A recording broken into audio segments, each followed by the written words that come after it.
थकल बा मिजाज जनी हो वाला फील द की करी थकल बा मिजाज तनी हो वाला फील द साड़ी खोलबी तबे ना हो वाला फील दबो तब तू करबी उह आह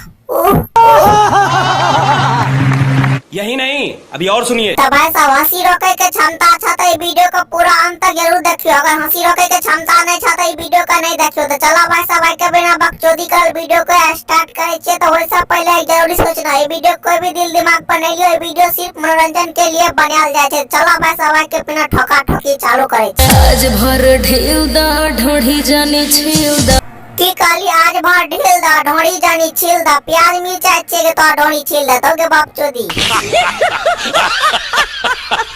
अच्छा वो सब बात छोड़ हमरा बोलेली कतीरे से बात बता पहले। पोरे पोरे देह मोर टूटत आवे हो की काली पोरे पोरे देह मोर टूटत आवे हो। पोरे पोरे देह टूटे छो तो हम की करियोगे।